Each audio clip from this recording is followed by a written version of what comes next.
Okay guys, so today we'll be looking at paper 1 November 2017 mathematics question 2.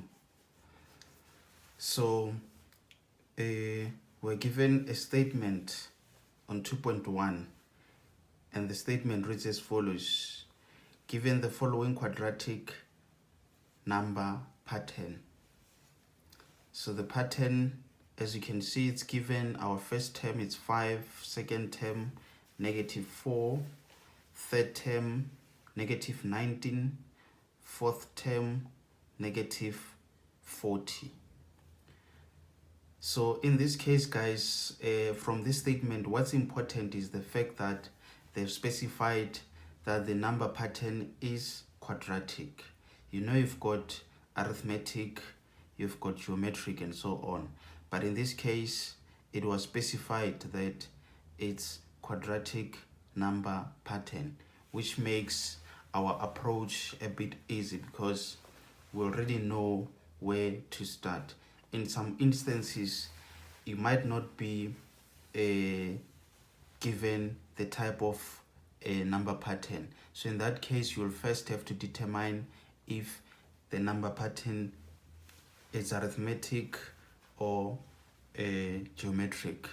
But in this case, it's been specified that it's quadratic number pattern. So let's have a look at question 2.1.1, and this question is allocated 2 marks. So with this type of questions, you should make sure that you never miss such free marks, because in this case, straightforward, you know exactly what to do because it's already specified that this number pattern, it's quadratic number pattern. So obviously, to determine the constant second difference of the sequence, we know we're going to subtract term 1 from term 2, subtract term 2 from term 3, and subtract term 3 from term 4.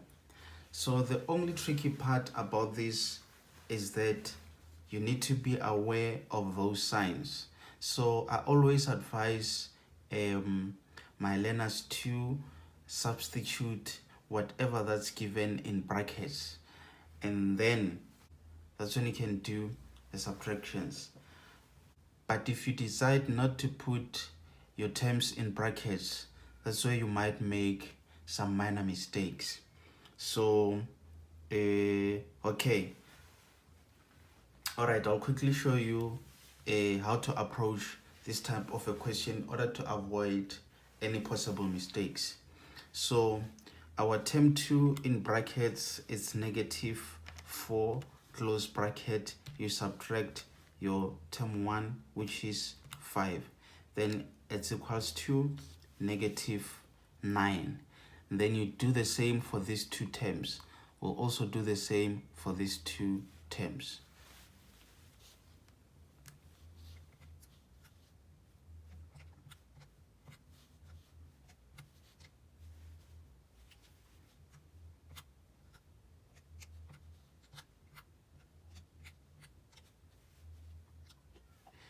You see, so I've already done the first difference, which was term 2 minus term 1, term 3 minus term 2, term 4 minus term 3. So I'm going to do the same to see if I'm going to get a common second difference by following the same procedure, but in this case using the terms on the first difference.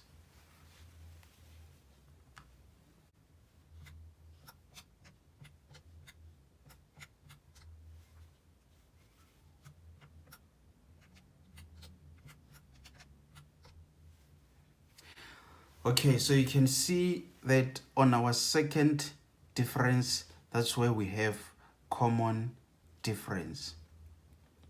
So this confirms that this number pattern, it's a quadratic number pattern or a quadratic sequence.